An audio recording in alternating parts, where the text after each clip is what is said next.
Yeah. Hello, everyone. This panel will focus on Indian edtech businesses and the impact they are creating generally in the Indian edtech ecosystem, and in general, they can talk about other impact areas as well. I will quickly introduce the panel. Sachin, Ravi from Qshala. Sachin, if you can come in.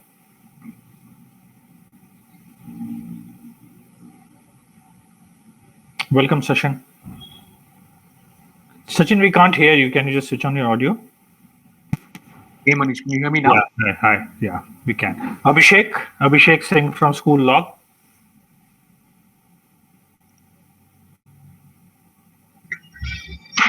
Hi, Abhishek. Yeah, Hi. We're waiting for Shreyasi from Harappa, Sahil and Ruchir. Sahil from CollegeDunia, Ruchir from Collegedekho. Any one of you, if you are in, you please come in.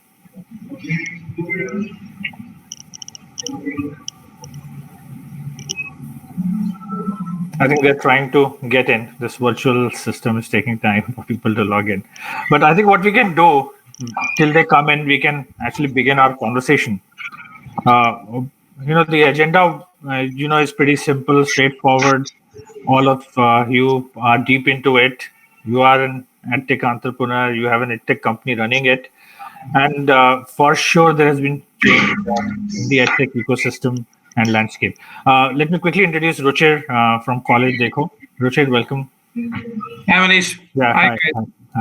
So I was just introducing the topic, Ruchir, that all of you know about the topic. You are deep into it. So no need to emphasize and dwell enough on the edtech and the impact that edtech organizations such as yours are creating. What we will do today is, rounds. We'll pick conversation topics, and there are some 4 or 5 questions that I have listed, and there can be more. But quick, 3-4 minute views on those questions from each one of you, so that we can do at least 4 or 5 rounds. Why don't we first begin with 2-minute quick introduction round from each one of you? Sachin, you can begin. Thanks, Manish. Firstly, thanks for having me over, everybody. Good to connect with you, Ruchir and Abhishek. I'm Sachin Ravi, one of the co-founders of Qshala. So Qshala is a curiosity learning platform where we foster life skills and hone curiosity in school children across the world. So we've been at it in the education space for a good 6 years, but our transition to online platform, everything was something that we were a little fortunate before the lockdown and before COVID, etc. So with COVID, I think our growth accelerated quite quickly. One of the, I think, bright spots in otherwise quite a tough time. So that's what we do, building life skills, building curiosity and honing curiosity for school children in the K-12 space. Welcome, Shreyasi. Hi, Manish. Hi. If you can begin with a quick 2-minute introduction of yours. Oh, okay. Of course, I'm Shreyasi Singh, and I'm one of the founders and the CEO of Harappa Education. And Harappa works with in higher education and professional skills, and with a new curriculum of cognitive, social, and behavioral skills that we believe are critical for both career success as well as personal growth. And thank you for having me. Sure. Ruchir? Yeah, hi. Thank you for having me, guys. And nice to get connected. I'm Ruchir, and I'm one of the co-founders for Collegedekho. Simply put, we help students find the right college, higher education, whether it's in India or abroad or anywhere in the world. Helping match the attitude and aptitude of a student to the right college. That's what we do. Abhishek? Yeah, hi everyone. Thank you for having me here. So I'm one of the co-founder of Schoollog. So Schoollog is a 360-degree technology platform for schools. Here we have ERP, learning management system, assessment platform, and adaptive learning for the schools. Currently, across India, we have been catering to 1,100 plus schools through these of our technology solutions. And coming to the student count, approximately 5.5 lakh students are currently being served on our platform. Great. Just to reiterate, Shreyasi, Ruchir, the format is I will do 4 or 5 rounds, if possible, of questions, and each one of you can take 3-4 minutes to respond in one round, and so that we can cover all aspects related to this particular topic. I think the first area of discussion is what are precisely top 2-3 things that has worked for your organization, and with specific examples in the edtech space. And anyone of you can begin, and if you want me to push, Sachin, you can begin first. Sure. Thanks, Manish. So I think as all edtech entrepreneurs, I think we all realize the concept of a customer acquisition cost, right? And how enormous that it can be to acquire customers, especially when there are so many players. So one insight or one differentiable factor for us has been how we found a different mechanism, a little novel mechanism to be able to introduce customers or prospective customers to what we do in Qshala. So what we started doing sometime in April of last year, especially when lockdown first started, was we started doing this thing called the Qshala Family Quiz. It started on Sundays, and the idea really was how can we recreate for this generation what the Bonvita Quiz contest was for all of us, right? And we started with 30 families on the first Sunday, went to 100 in the next, went to 500, and then 1,000 within the course of a month. And that really has been something that we've continued to do. And it acts as a great acquisition channel for us just to kind of highlight to parents about what we do at Qshala and to kind of experientially showcase to them how we build our skills and kind of build skills in children. And this is something that we've realized that a sale, especially for something in building skills and soft skills, is a concept sell. It takes time to nurture a parent and make them understand what it is that we do. And the family quiz has been a great vehicle for us to achieve that. So that's been one insight and something that's been a little differentiated for us versus taking the conventional digital spends and all of that. And apart from that, we happen to have been a business which has been in the education space for 5 years. So we work with a lot of schools quite extensively. So the school channels also help us kind of connect with our parents and children. So these two factors have significantly helped us tackle the CAC aspect, which is a significant concern for any edtech player, right? Because there are so many players in the market right now. So that's one thing that we've done, which has been a little different for us, at least in the K-12 space. Great. Welcome, Sahil. Sahil from CollegeDunia. So, Sahil, if you can quickly introduce yourself in a minute, and then respond to the first discussion topic. We're talking about what are really 2-3 things that have worked for your organization specifically. Got it. In the tech space. So hi, I'm Sahil Chalana. I'm the founder of CollegeDunia. At CollegeDunia, so we started CollegeDunia around in 2014. When we started, we had one, primary vision. The primary vision was to help every student find the best college he deserves.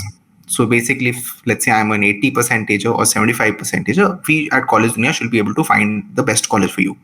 Now, there were some solutions in front of us. One is launch full-fledged counseling, but that was not a standardized experience.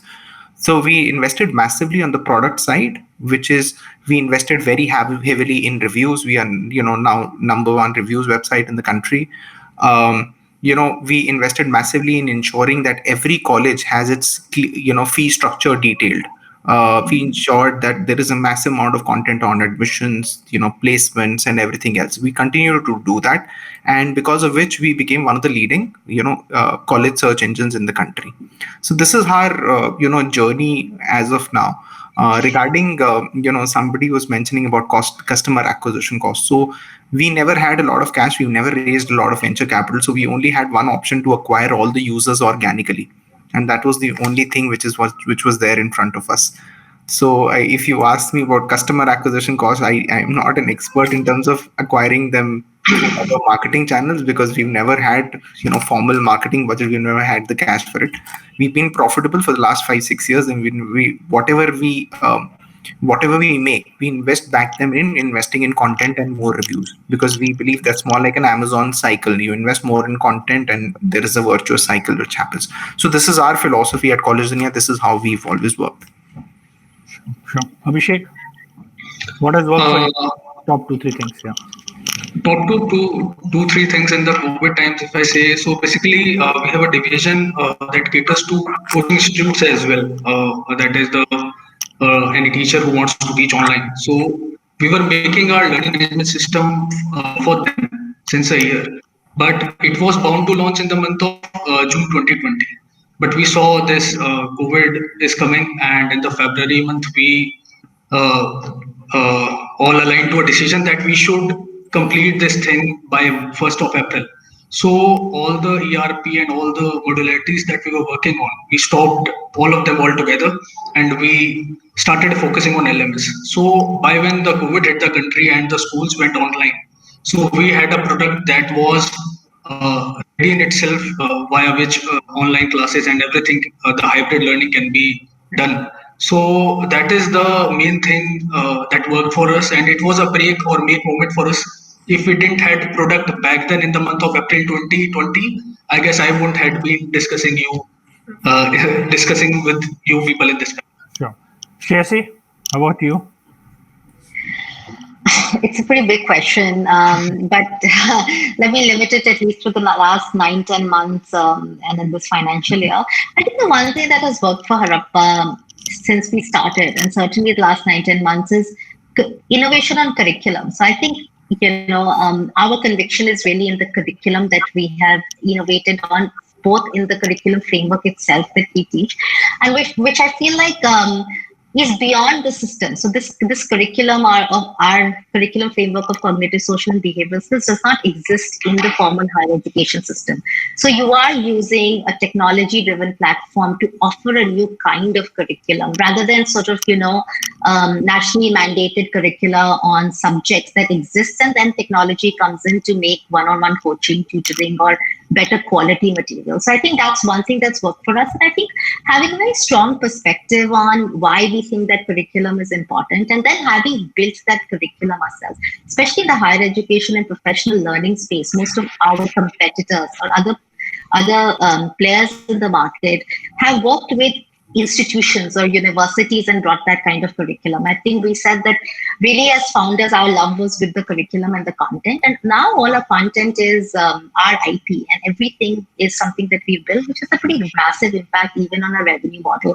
So I think the one thing that has worked for us is our stake in the ground to believe in this curriculum, then go out and build it ourselves, right? Which has a massive impact both from the way that we can speak about it as well as from a business perspective.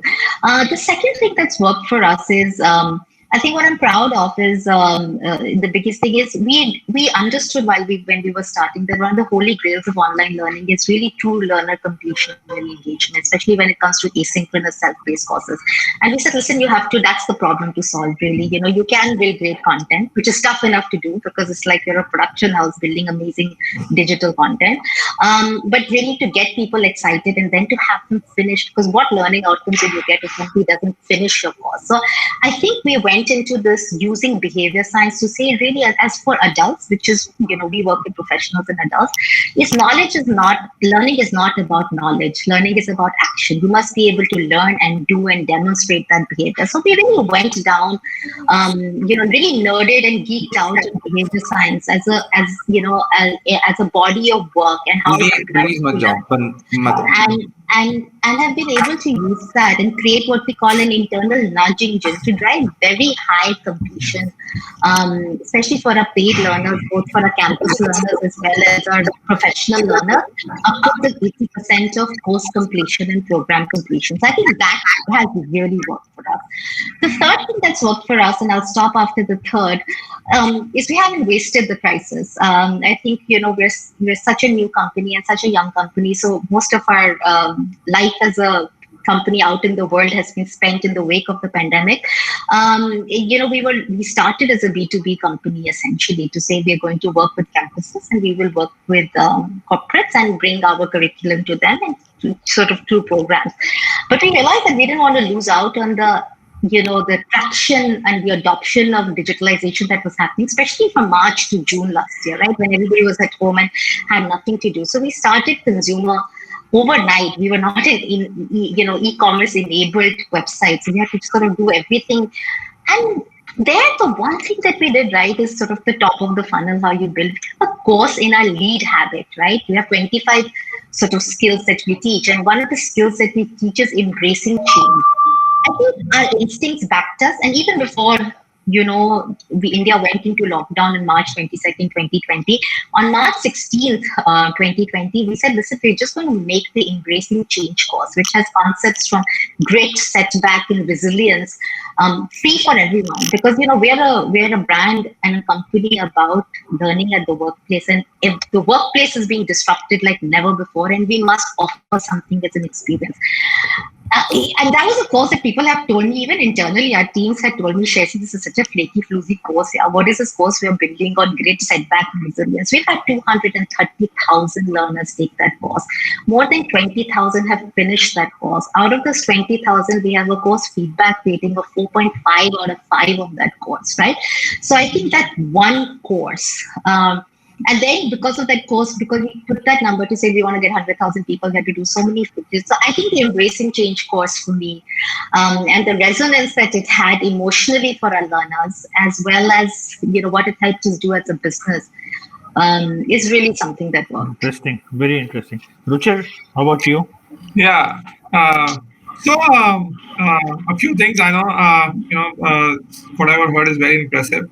So one of our core passions, right, is to know that we feel that the student, right, the Indian higher education student is essentially into broad buckets, right? You have these top end, the top 10 percentile students, and then you have this large 90 percentile of students who fall in this bucket. Now, unfortunately, we've all heard of this phrase that it takes a village to raise a child. But unfortunately, the entire village was running behind the top 10 percentile, right? Everyone was sort of saying that I'm going to help you the ADs, the IMs, and whatnot, right? But the real confusion, the real sort of problem was with the middle tier, where people didn't know what to do, how to do. And in fact, a lot of them were not even aware that it's a scientific process for you to find out what your talent is, right? And that's where I think Collegedekho started playing a role.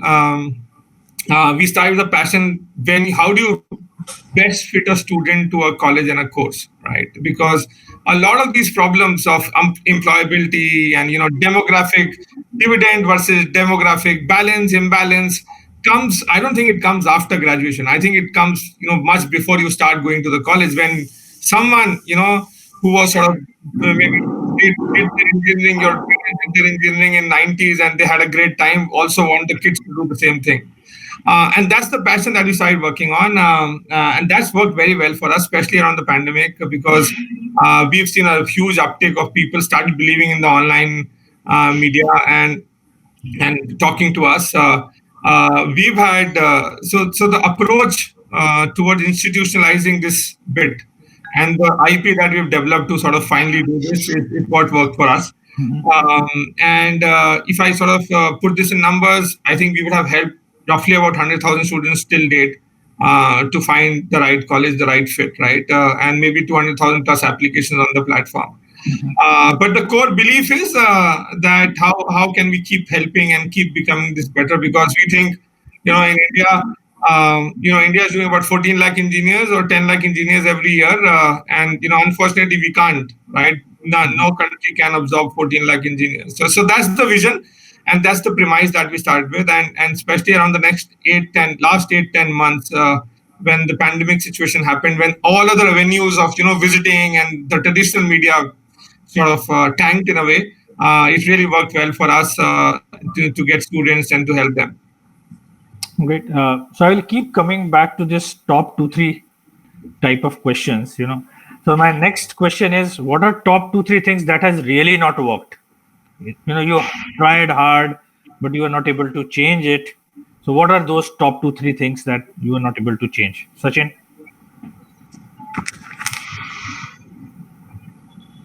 You are on mute, Sachin. We can't hear you. I said, great question, Manish. I think definitely requires some amount of thinking. But one thing I can at least tell learning before I think we launched our live online class business as well, right? Is so for us schools, when we started off, so some context, right? So I'm a lawyer by training in education. And how we even ended up in the education space was because of a passion for quizzing that we had. And our proposition was, hey, can we use a great quiz question and a story followed by that to build context? And our strong belief is that a lot of reasons why there isn't interest in course completion or generally interest in anything is because context isn't set. And if context is set, there's some amount of reason to want to listen to something. So when we started working with schools, we first started doing optional programs, and we realized that for us to move to compulsory models, there's the natural shift in working with schools, and that's a revenue line that still continues for us.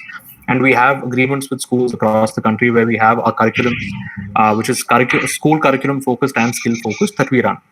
But one model that we were trying, which we worked very hard to work towards, but we didn't really cling, was the natural thinking was, okay, why do you want to employ your own facilitators when you can use teachers in schools and have them kind of take your content, package it in a bite-sized manner, give it to them so that they can conduct it in class? Our multiple experiments, multiple pilots in schools in South India, North India, so that we thought, okay, is it more of a demographic thing where is there a different kind of take to it? Our kind of summary or learning from that experiment was teachers in our country are school teachers, I'm talking about school teachers here, are filled with inordinate amount of work, not just on the academic side, but on the administrative side as well.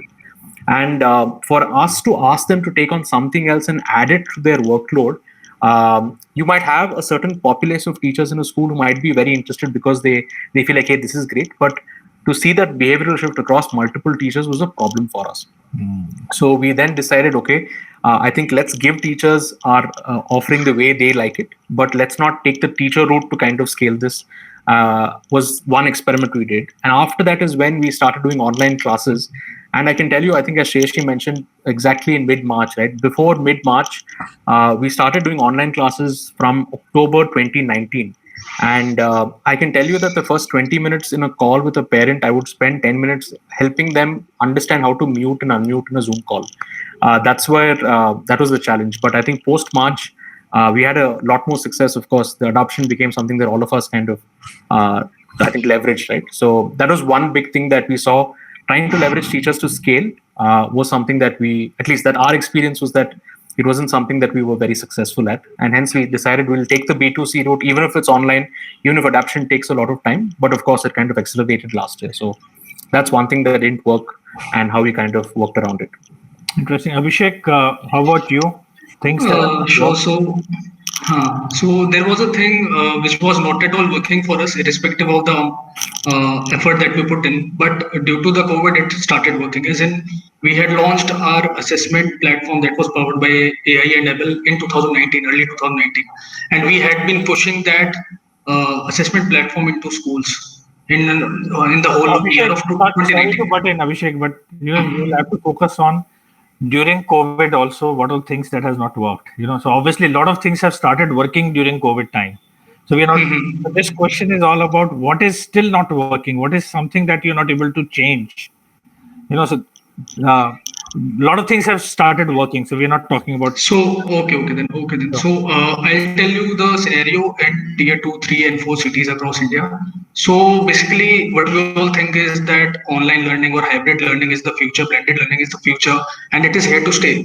But as per the feedback or the adoption rate that we are getting in, so the schools have started opening in tier 2, 3, and 4 cities. So what is happening is the learning management system and all those things that they were using, they have started going to the physical mode, the traditional mode of learning, and the usages and the adoption that we were getting has decreased to, I guess, 30%.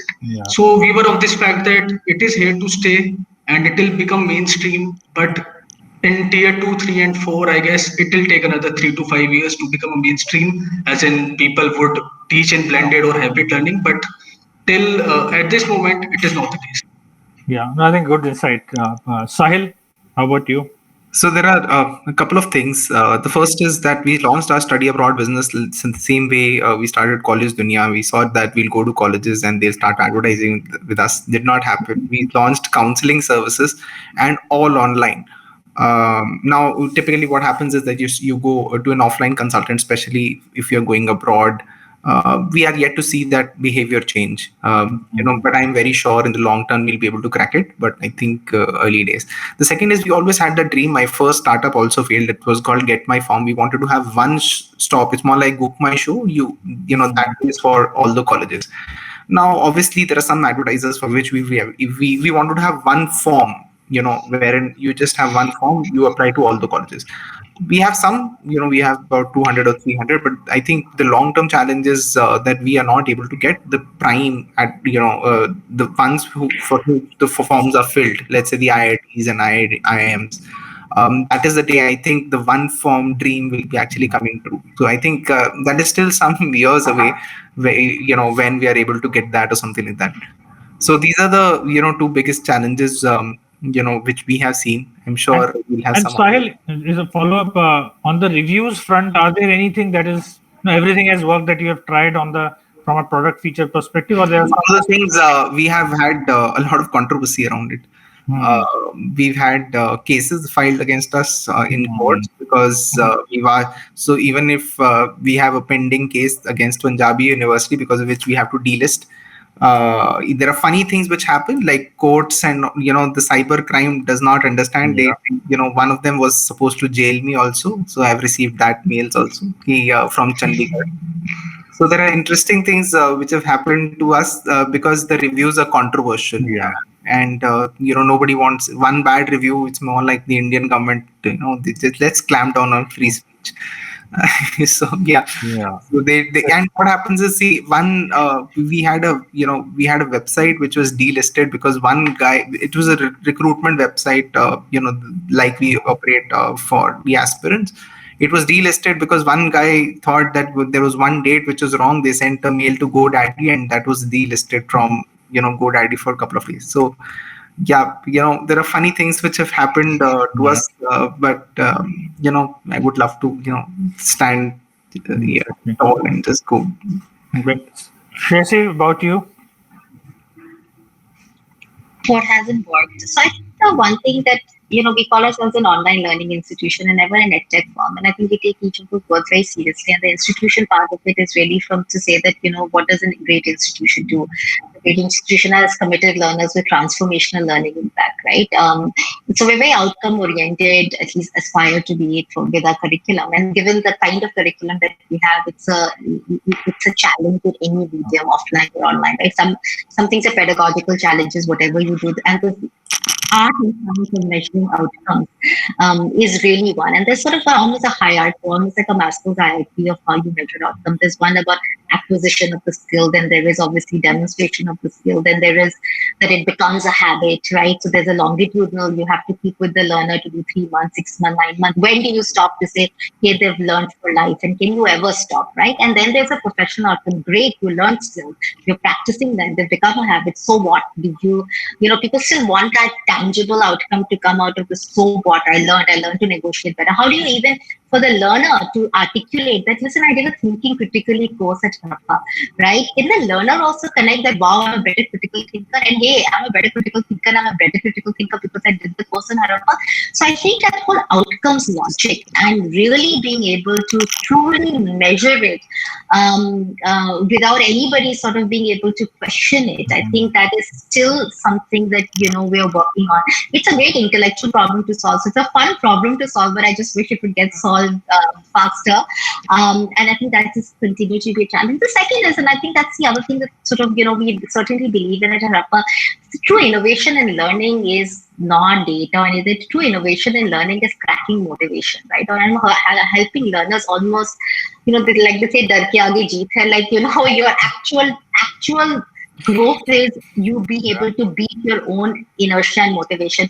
Now, we've seen that so significantly if we track learner data, right?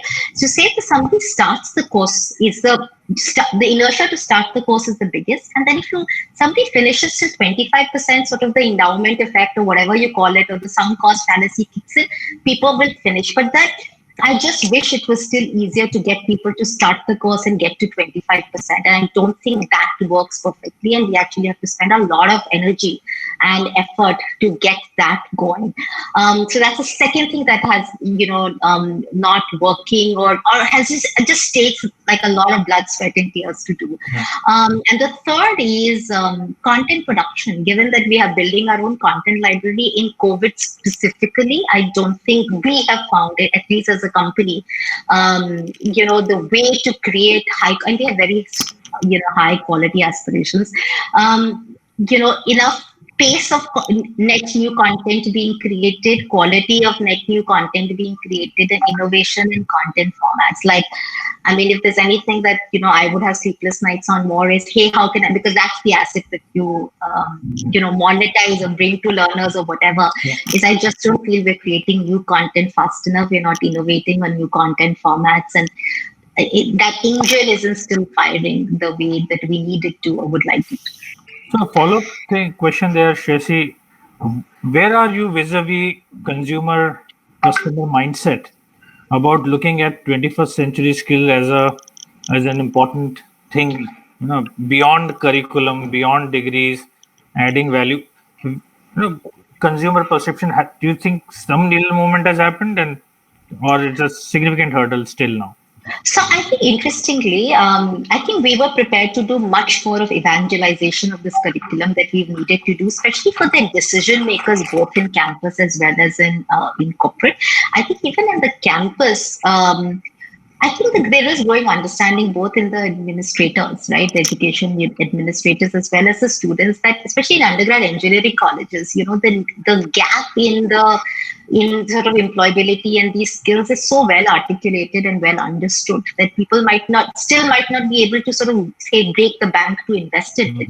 But I think we all know that it exists and they want to do something about it, and then it will come to pricing. So I think we've been happy with this tier 2, private, all of that, right? So I think employers get it, because employers feel the brunt of it. Like, I'm sure all of us who also employ people feel the brunt of these lack of skills on a daily basis. So I feel, interestingly, the decision makers in both campuses, whatever, are often ahead of both the students and the professionals. I think, in fact, in a consumer business, I feel like there's much more that we have to evangelize. And that's the whole outcomes piece. That, great, you became a great negotiator. When are you using it? What benefit did you get from it, right? So I think the individual learner, to my mind, unless the early adopters are always different, but the individual learner needs much more. The custodians of individual learners, rather as employers, managers, or education administrators, I think have actually surprised us positively on how they think about the curriculum.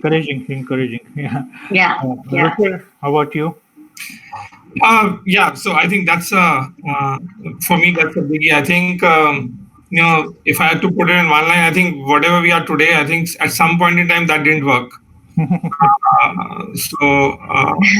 have to sort of keep pushing it till it starts working, or drop it, right? So that's how entrepreneurs' life it, right? So either you believe in it or you don't. So I think for us, plenty of things haven't worked the way we wanted to. But having said that, there's also things that have worked also. In the last 10 to 12 months, we had a few business initiatives. For example, we had built a strong aspiration of solving the student housing problem. So we had built a student housing aggregator because as I said, we get lots of students who look for campus. So we could sort of connect them with housing very well.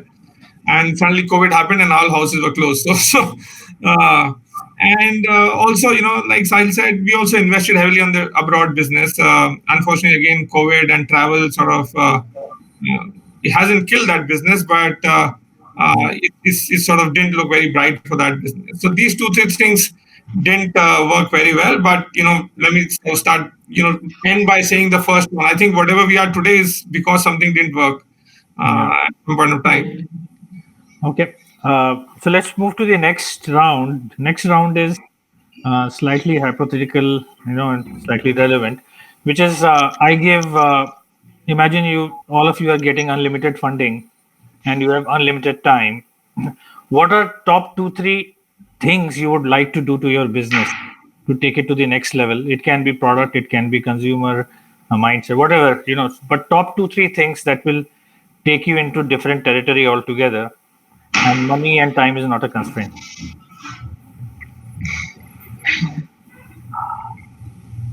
Sachin, you want to start? Or? Great question, Manish. This is such a great thought exercise. I actually want to do after this and do it with my team, my co-founder, Top of the mind, do that. I'm thinking about it. Just give me a minute. We have real entrepreneurs here. I just want to capture how ambitious they are.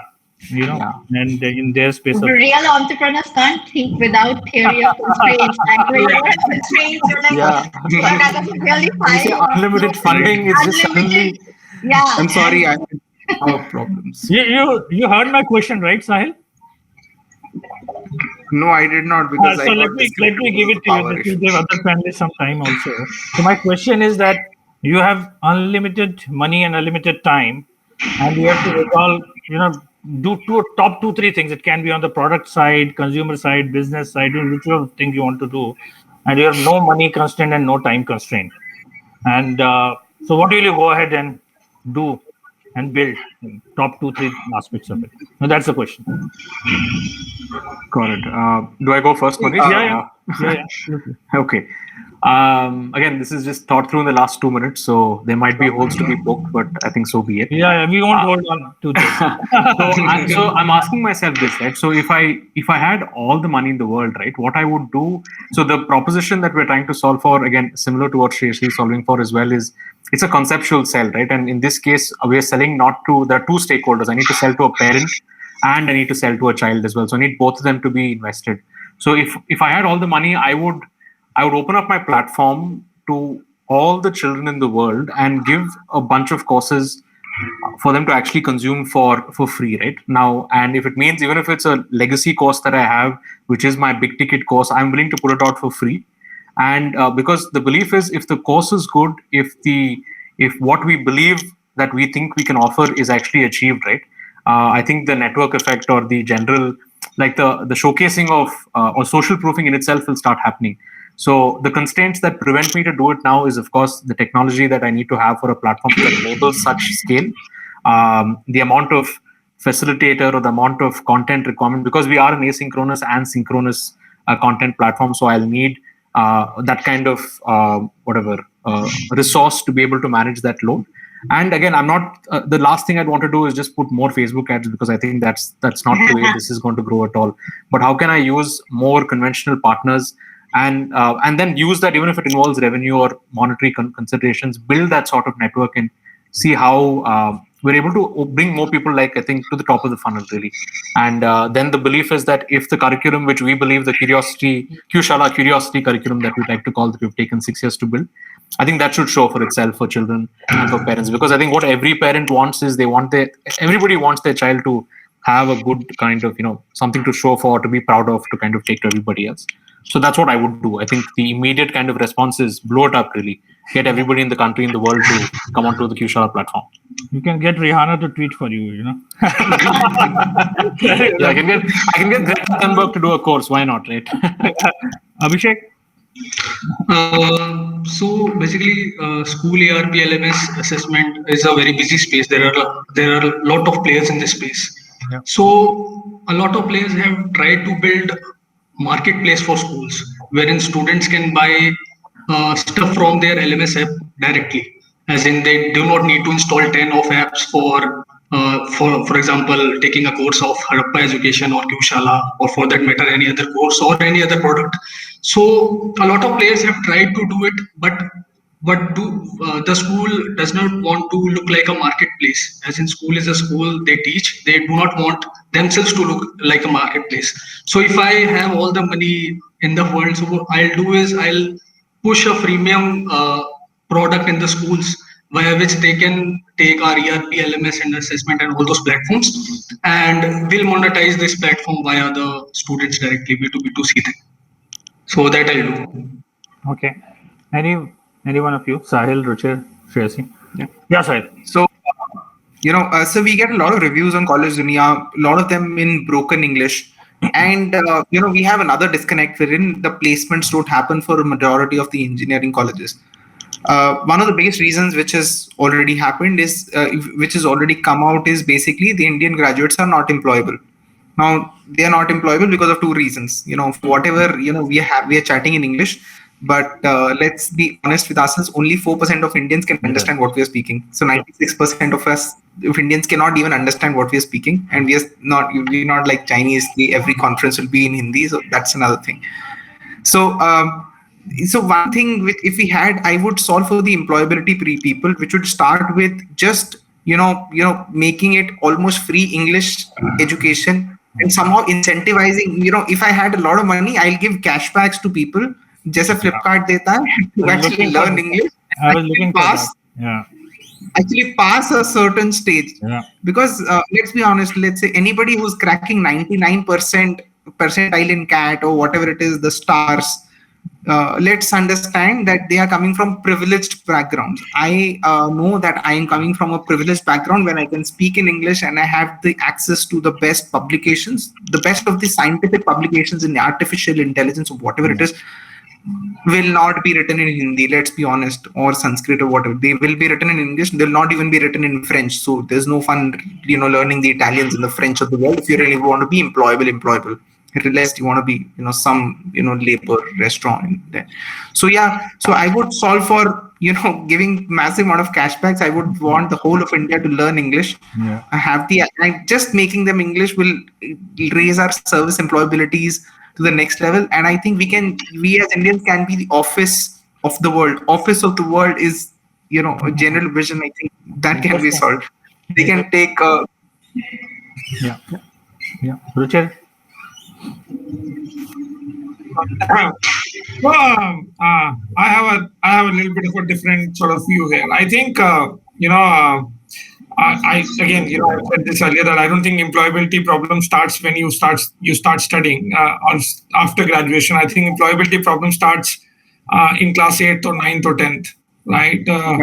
I think every kid has a unique talent, and it's just about recognizing that talent and putting it at the right place. Unfortunately, I call this generation as a dark generation because we are governed by what our parents wanted to be. Not what we can be, because our parents saw someone becoming an engineer and he did well. I think they think everyone should become an engineer and will do well.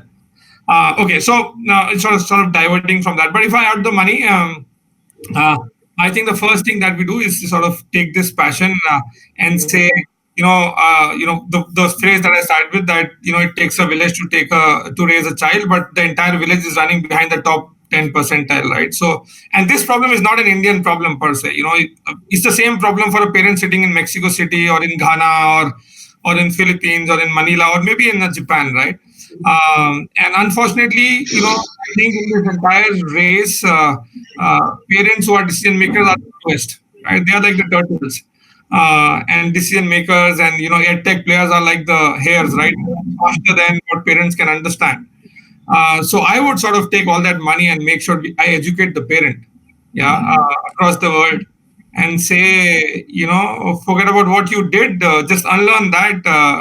When you were doing, you had a Doordarshan channel with 5:30 or 5:30 p.m. showing, Krishi Darshan. Nowadays that doesn't happen. My daughter says, why should I watch or why should I read geography? Because geography is not going to make sense. I should read on-demand maths. Why am I not reading maths more?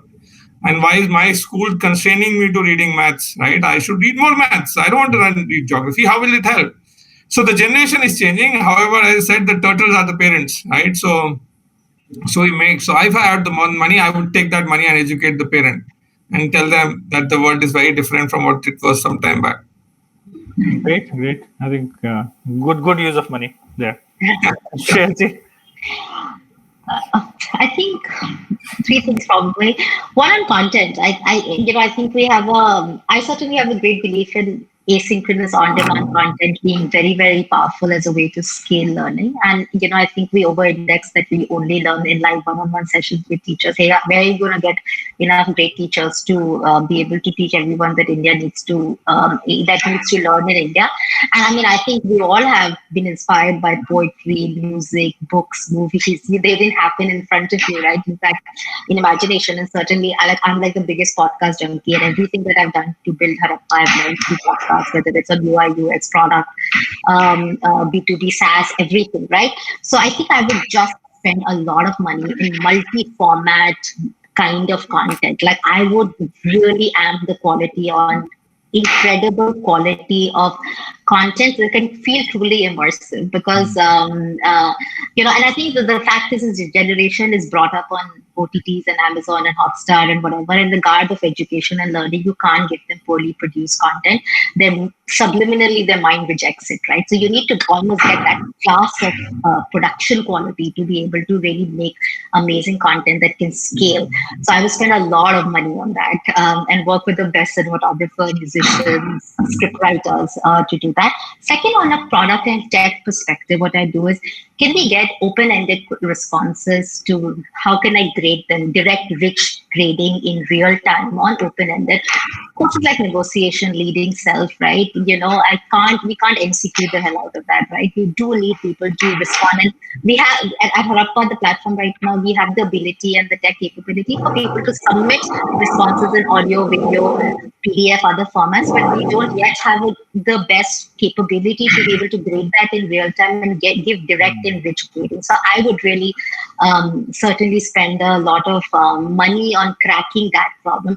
And third, when we started a couple of years back, we done this user persona exercise in campuses, college, and Sahil and Ruchir bring students to campuses, as obviously people have to go and get degrees. I have to say, I find most campuses in India, even the seemingly top 10 ones, highly disillusioning, and because the students are not motivated, the faculty is not inspiring, and I'm like, my God, you're in the top 10 for the last 20 years. So I find I would just make learning cool. And when we did this user persona exercise, we asked people, what are the cool brands? It was all about athleisure, like it was Nike, Reebok, Adidas, or it was Facebook, Twitter, Insta. There was no, in an education setting, when you're most supposed to be inspired and when learning should be what you are most motivated toward, there are no aspirational learning brands in the world and in the country. So I would spend a lot of money on making learning cool, because it's about one thing. Once you it's a switch that you switch on in somebody's head. You've done that once, then that person takes care of themselves, right? But getting to that point when you do that once is what would take a great effort. I would love for Harappa to be a cool learning brand on campus, and I would do through debates, all debate clubs, all entrepreneurship clubs, like Bonvita Quiz Club. I think that our curriculum lends itself to really do amazing things around debate, entrepreneurship, where the cool kids are and who are inspiring. So I would do all of that. Great. I think I can see the counter coming now in giving me the heartbeat. So I'm sure there also, I think every educator at heart feels sad when, after 6 years of education, when a young graduate is told you're not fit enough for a job after your parents have mortgaged their homes to pay for your undergrad. I find that truly heartbreaking and tragic, because what else could a student and a parent do more than take the shirt off their backs to pay for their child's education, and for that child not to be able to get a job after that? I mean, I think it's a real travesty. True. Okay, so now from skies, I want to take you to the ground and talk about, for emerging budding startups, top 2-3 white spaces, top 2-3 advice that you want to give to the budding startups in your space or other spaces. Anyone can start here. And it should be obviously a relevant one. So it's now we're talking about hot facts, ground reality, all of that. So I'd like to start in this.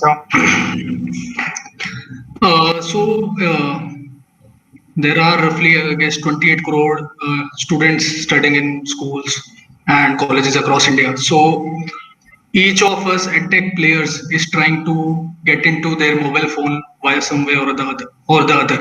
Someone is selling skill-based courses, someone is selling content, someone is selling other things. But it is very difficult for a student to install all these apps and, for that matter, purchase their courses and so on and so forth. But I see a white space in the school marketplace where players such as ours who are into the management of the school. So what we can do is we can create a B2B2C platform wherein we can give a channel to all these Edtech players to come and sell their products directly to the students. And moreover, it will be a one-stop solution where student can access coding classes, he can access tinkering classes, so on and so forth. So that is a white space that has been there for quite a few time, and it needs to be filled. And I guess it is gaining momentum. It will be filled in a year or two. Sure. Moreover, the problem that school faces is that they find these kind of assessment and ERP and LMS solutions costly. So what we can or other players do is they can deliver these products on a freemium model and can ask for this particular market space from the school. Sachin? You're on mute, Sachin. You're on mute. Sorry about that. So less on the white space, but more on the advice or anything that I would have possibly told myself a couple of years ago is there's this constant sort of battle between should you go deep or should you go broad, right? You want to focus on a niche audience, capture that, and then play wide. I think any move, because you're always grappling with whatever opportunities comes your way. But my one input I would say is even if you have a proposition that you think might be niche or might not be for a very big number in this country, the fact that you're still operating for a good 2-3% of this country in itself is quite a massive number. Right? So I would say that if you think you have a niche proposition, I still think it's worthwhile to stick to niche, build credibility within that, and then go wide. Because I think there are always there's the edge markets that are always looking aspirationally for whatever is given to niche audiences, and that becomes a pull from that market while it's initially pushed for the niche market. So I think that would be one advice. I would listen to myself and tell myself and everybody else as well, because you're always trying to grapple in yourself. When you, especially in a country like India, when you I think Sahil made a great point. You have 96% of the country that can't speak the language, so you're always trying to grapple. Who do you want to go for first? So that's one input I would probably give to anybody listening on whether you're niche, whether you're whatever it is, focus on the one area that you're very comfortable for. And the market always grows despite whatever we might say or think. And that's a belief that I have at this point in time. Sure. Sahil?